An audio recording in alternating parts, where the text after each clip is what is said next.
আপনাকে আমাকে দুনিয়ার বিভিন্ন ঝামেলা থেকে ফারেক করে আল্লাহ রাব্বুল আলামিনের হুকুম পবিত্র জুমার নামাজ আদায় করার লক্ষ্যে মসজিদে আসা এবং বসার তৌফিক দান করলেন। ওই রব্বে কারীমের দরবারে সকলেই দিল থেকে শুকরিয়া আদায় করি, সকলেই বলি আলহামদুলিল্লাহ।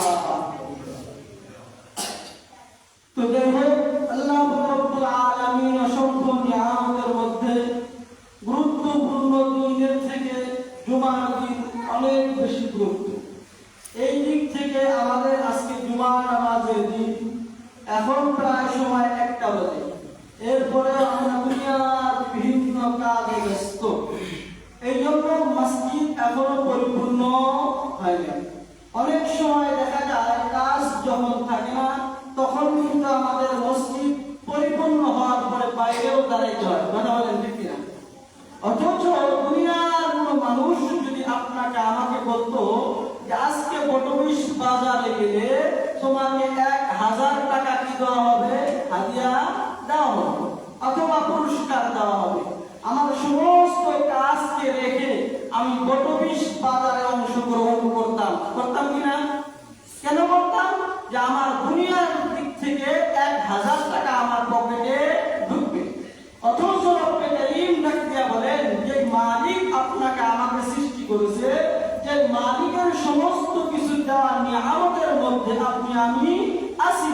তো রব্বে কারীম ডাক দিয়া বলেন, ইয়া আইয়ুহাল্লাযীনা আমানু ইযা নুদিয়া লিস-সালাহ।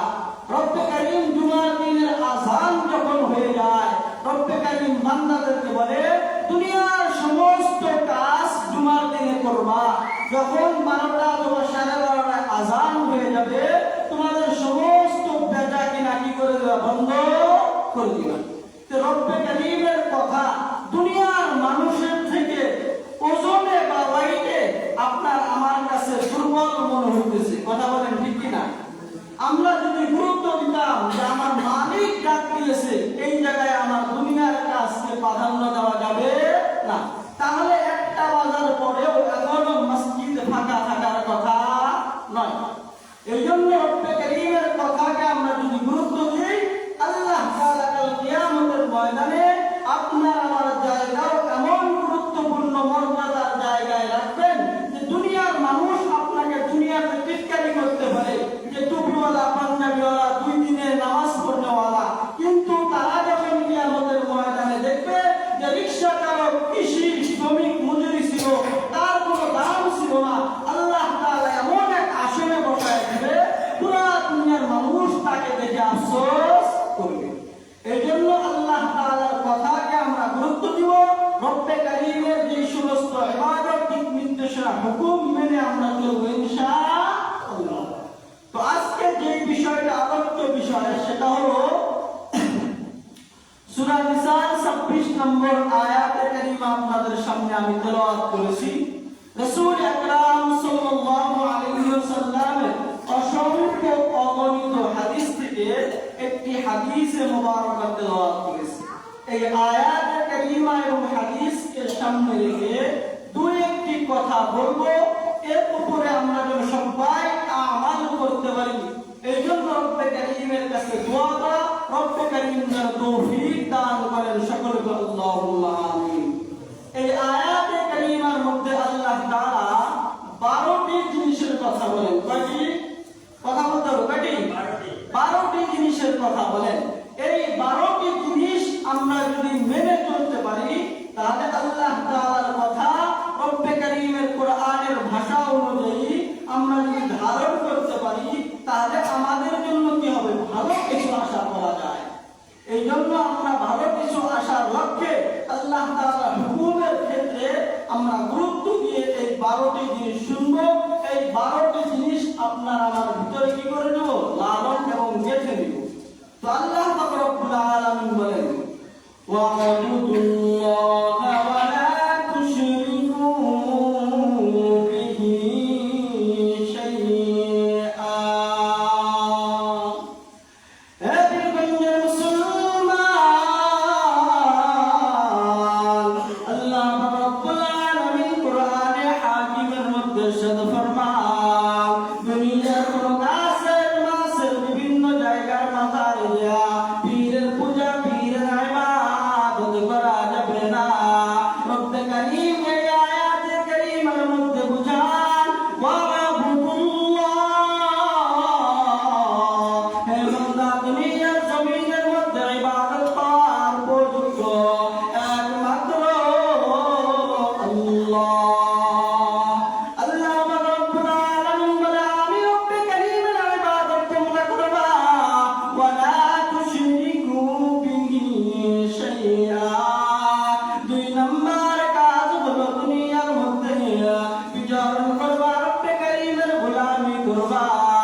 নাম্বার 2 হলো আল্লাহ তাআলার কাছে চেয়ে নেওয়া যে আমাদের সমস্ত ইবাদতের মধ্যে শিরক মুক্ত ইবাদত রব্বে কারীম যেন আমাদের করার তৌফিক দান করেন। সকলে আল্লাহুম্মা আমিন।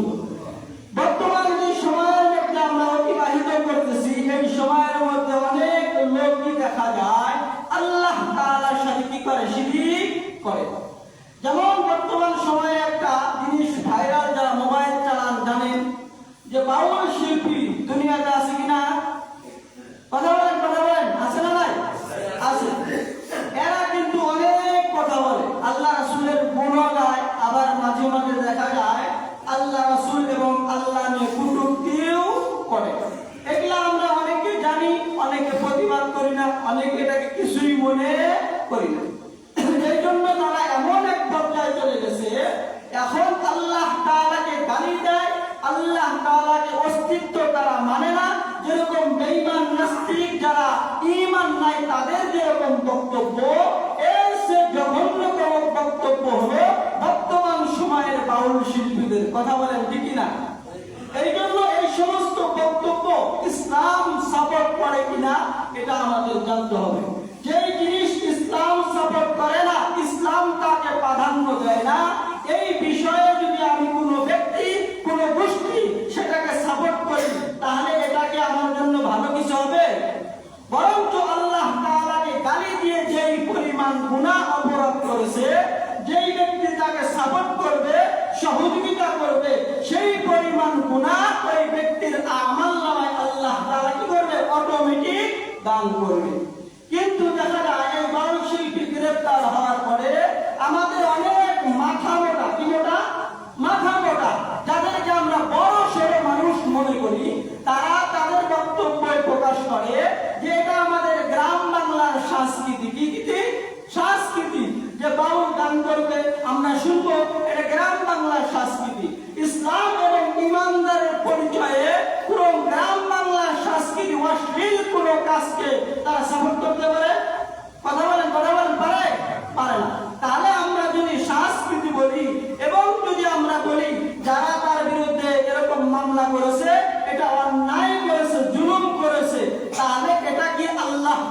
কোনো জুলুম নয়, বরঞ্চ আল্লাহ তাআলাকে গালি দেয়। তারা বলে যে আল্লাহ তাআলা কি বলে, আল্লাহ তাআলার কথার আগাও নাই পাছাও নাই। এরকম কথা কোনো মুমিন, কোনো মুত্তাকিন মুসলমান বলতে পারে না।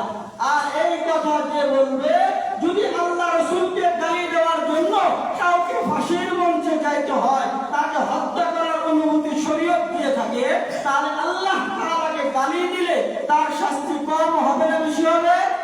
বেশি হবে। আল্লাহ রাসূল সাল্লাল্লাহু আলাইহি ওয়াসাল্লাম বলেন, মান সাব্বা নাবিয়ান ফাকতুলুহু, যে ব্যক্তি রাসূল সাল্লাল্লাহু আলাইহি ওয়াসাল্লামকে গালি দিলেন, ওই ব্যক্তির সর্বোচ্চ সাজা হলো তাকে মৃত্যুদণ্ড দিতে হবে। কি দণ্ড? মৃত্যুদণ্ড। আর আপনার আল্লাহকে নিয়ে গালি দিবে, কুচুটি মন্তব্য করবে, খারাপ কথা বলবে, তাকে আমাদের সাথ দেওয়া যাবে না, বরঞ্চ তার বিরুদ্ধে এবং সবসময় তার কথা যে অন্যায় কথা বলেছে এর প্রতিবাদ ইমানদার হিসাবে আমাদের করা দরকার আছে কিনা? আছে।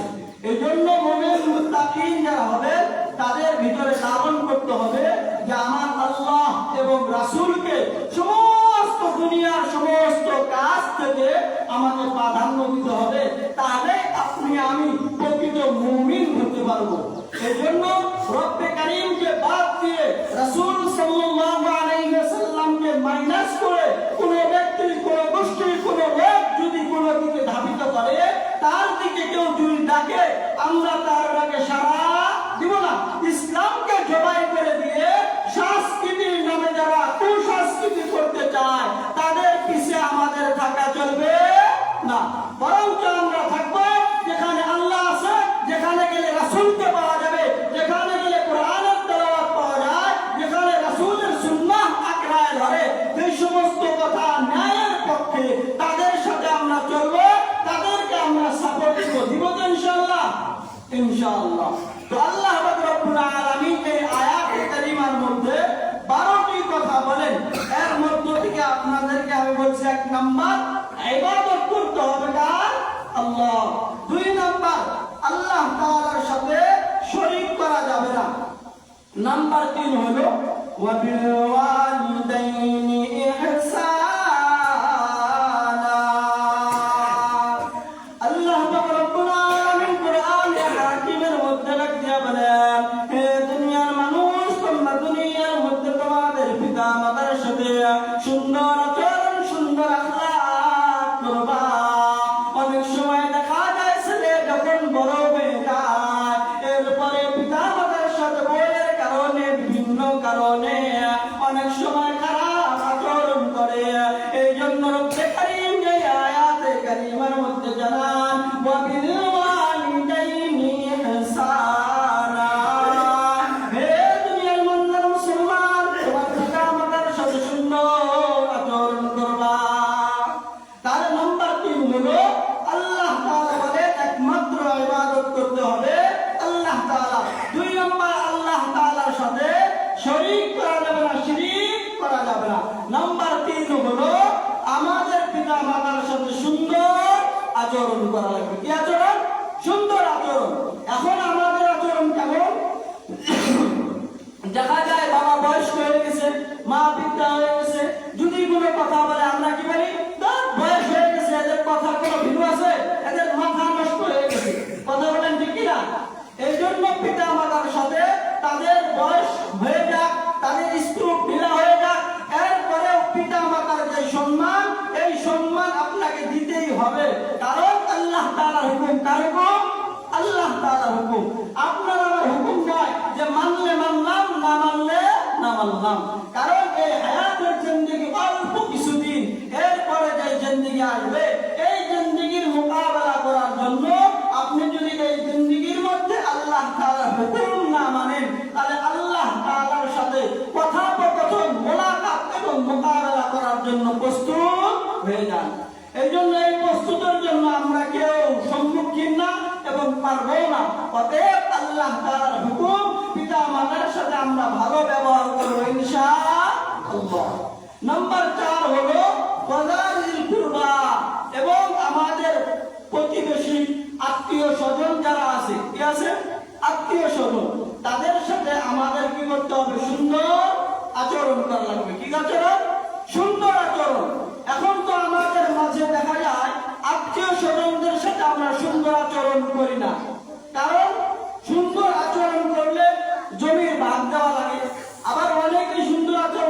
কখন? যখন আচরণের মাধ্যমে তাকে খুশি করে তার জমিগুলো আমি লিখে নিতে পারি। এই জন্য অনেকে দেখা যায় তুই যদি জমির ভাগ নেস তাহলে আমার বাড়ির দরজা আজকে থেকে বন্ধ, বলে কি বলে না? কথা বলেন, আপনাদের সমাজে নাই না? আমাদের সমাজে আছে তার বোনকে জমির ভাগ দিবে না, এই জন্য বলে তোর দরজা সবসময় খোলা, আমার বাড়িতে আসবি। আর যদি জমির ভাগ নিয়ে চলে যায় তাহলে আজকে থেকে আমার দরজা বন্ধ। এরকম আমরা করে থাকি। এই জন্য আল্লাহ তাআলা বলেন আত্মীয় যারা হবে তাদের সাথে তোমরা সুন্দর আচরণ করো। সেটা জমি পাইলেও করতে হবে, জমি না পাইলেও করতে হবে। কিন্তু আমরা মনে করি জায়গা জমির অভ্যাস এবং লোভের কারণে এটা করা যাবে না। যার যতটুক প্রাপ্য, মেয়ে যতটুক পাবে ওই পরিমাণ সম্পদ আপনাকে দিতেই হবে। যদি না দেন তাহলে আপনি তার উপর জুলুম করলেন।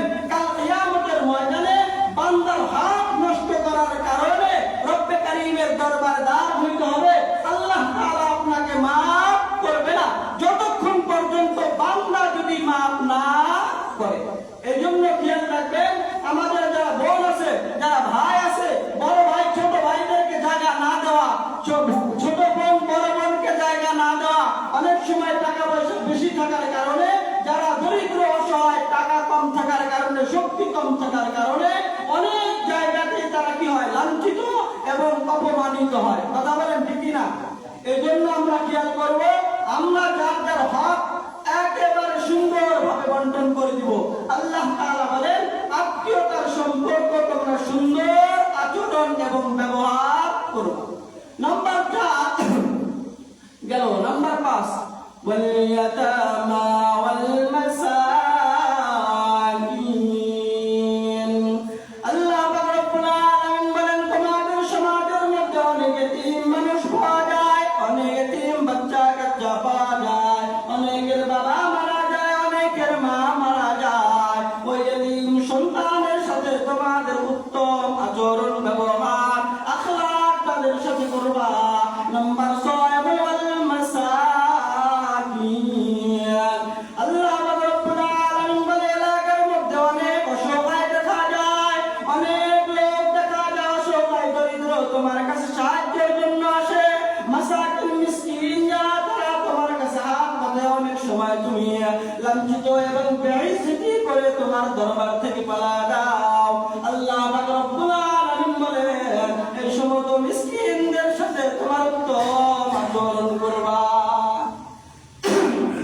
তারা যারা মিসকিন, যাদের কিছুই নাই, এরা আমাদের দরজায় আসে। আমরা যদি পারি তাকে টাকা দিয়ে অথবা কথা দিয়ে তাকে কি করবো, সহযোগিতা করব। অন্যথায় তাকে গালি বন্ধ করার দরকার নাই। আমরা অনেক সময় বলে থাকি যে এই লোকটা মনে হয় ব্যবসার উদ্দেশ্য ঢাকা থেকে আসে, সে কোন উদ্দেশ্য নিয়ে আসে এটা জানে কে? কে জানে? আল্লাহ।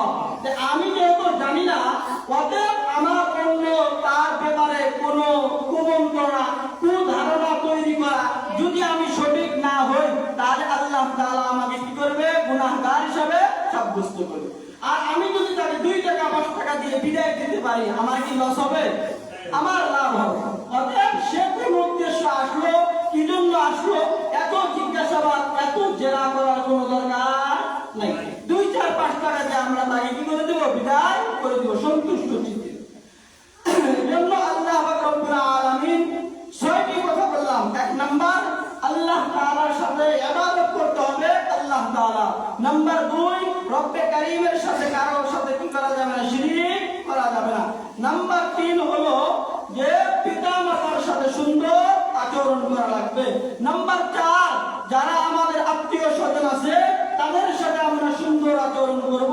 নাম্বার 5 আমাদের গ্রামে অঞ্চলে এতিম অসহায় যারা আছে তাদের সাথে আমরা সুন্দর আচরণ আখলাকের পরিচয় দেব। নাম্বার 6 হলো আমাদের মাসাকিন যারা মিসকিন অসহায় অবস্থায় আছে তারা আমাদের দান প্রাপ্ত হইলে আমরা তাদেরকে সহযোগিতা করব।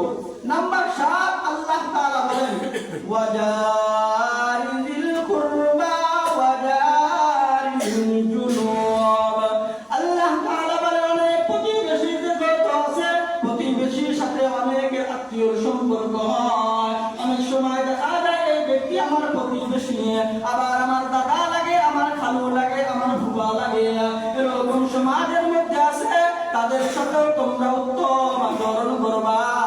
আল্লাহ পাক রব্বুল আলামিন 8 নম্বরে বলেন ওয়াজারিল জুনুব, অর্থাৎ তোমার সম্পর্ক না, তোমার ভাইও লাগে না, বোনও লাগে না, কোনো আত্মীয় স্বজনও হয় না, এরপরেও তোমার প্রতিবেশী হওয়ার কারণে রব্বে কারীমের ফরমান, রব্বে কারীমের ওয়াদা, রব্বে কারীমের নির্দেশ, হে দুনিয়ার ইমানদার মুসলমান, তোমরা প্রতিবেশীর সাথে সুন্দর আচরণ করবা। তাহলে বুঝা গেল প্রতিবেশী যারা হবে তাদের সাথে আমাদের সুন্দর আচরণ করা লাগবে কি লাগবে না? এখন তো দেখা যায় প্রতিবেশী যারা গরিব অসহায় তাদেরকে আমরা মানুষই মনে করি না, তাদেরকে পারলে লাথি দিই। যদি তার 1-2 কাঠা জমি থাকে ওটাকে নিয়ে নেওয়া যায়, ওই জায়গা থেকে তাকে উচ্ছেদ কিভাবে করা যায়, আমার পুরো পলটটা এক হওয়ার জন্য আমি এরকম কাজ করি কি করি না? করি। এই জন্য প্রতিবেশীর সাথে সুন্দর আচরণ করা লাগবে। এটা কি আমার অর্ডার না আল্লাহ তাআলার অর্ডার? আল্লাহ তাআলার অর্ডার। আপনি আমি বললে মানেন বা না মানেন কোনো সমস্যা নাই, কিন্তু রব্বে কারীমের অর্ডার, রব্বে কারীমের নির্দেশ মানা দরকার আছে কিনা? আমাদের দুনিয়ার লিডার যদি আপনাকে আমাকে একটা কথা বলে সেটা মানার জন্য আমি জান প্রাণ দিয়ে চেষ্টা করি, সেটা যেন একেবারে পরিপূর্ণভাবে মানতে পারি। অথচ এই দুনিয়ার লিডার সবচেয়ে বড় লিডার যিনি, তিনি হলো আল্লাহ তাআলা। তো আল্লাহ তাআলা আপনাকে আমাকে খাওয়ায়, আপনাকে আমাকে ছেড়ে দেয়, নিয়ে দেয়, সমস্ত নিয়ামত দেয়, রব্বে কারীমের ওয়াদা আপনাকে আমাকে মানতে হবে যদি আমি ঈমানদার দাবি করি। কি দাবি করি? ঈমানদার দাবি করি। আর যদি বেঈমান নাস্তিকের মতো কথা বলি যে আল্লাহ তাআলার কথার কোনো ভ্যালু নাই, আল্লাহ তাআলা এই কথা সেই কথা অনেক কথা বললাম, তাহলে তাদের জন্য কোনো কথা নাই। এজন্য তাদের সাথে আমাদের আপোষ নাই, তাদের বিরুদ্ধে সবসময় আমাদের সাহসী কণ্ঠ থাকতে হবে। কারণ ইসলাম নিয়ে কেউ কথা বলবে আমরা মুসলমান মেনে নিতে পারি না। এই জন্য নাম্বার 9 হলো আল্লাহ পাক রব্বুল আলামিন বলেন ওয়াবিনিস সাবিল। অনেক সময় দেখা যায় আমা মালাকাত আইমানুকুম, তোমাদের দাস দাসীদের সাথে তোমরা সুন্দর আচরণ করো। কি আচরণ? সুন্দর আচরণ। আমাদের বর্তমানে দাস দাসী নাই, আমাদের আছে কি? আমাদের অধীনস্থ অনেক লোক আছে, আমাদের শ্রমিক আছে, আমাদের বাড়িতে গোয়া কাজ করে কি করে না? এদের সাথে আমাদের উত্তম আচরণের চিন্তা হবে, পরিচয় দিতে হবে। নাম্বার 10 হলো ওয়াবিনিস সাবিল, যারা মুসাফির তাদের সাথে আমাদের কি করতে হবে? সুন্দর আচরণ করতে হবে। কথা কথা বীরগঞ্জে একটা লোক আসলো, তার বাড়ি সিরাজগঞ্জে, একটা চা পান অথবা নাস্তা করছে, আপনি যা সাক্ষাৎ করলেন ভাই আপনার বাসা কোথায়? সে বলল আমার বাসা সিরাজগঞ্জ। আপনি বললেন আমার এলাকায় আপনি আসেন, আপনার চা নাস্তার বিল দেওয়ার দরকার নাই, আপনাকে কি করলাম আমি? চা নাস্তার বিল দিয়ে দিলাম। এই লোক যতদিন বেঁচে থাকবে ততদিন এই বীরগঞ্জ নন্দায় গায়ের সুনাম করবে কি করবে না? করবে। এই যে একটা সিস্টেম, এই শিক্ষাটা কে দিল? আল্লাহ তাআলা দিল। এই আল্লাহ তাআলার দেওয়া শিক্ষার মধ্যে আমরা দুনিয়াতেও সেটা ভালো মনে হয় কি হয় না? ভালো মনে হয় না? আপনার এলাকার সুনাম করবে, এটা আপনি চান না? চান।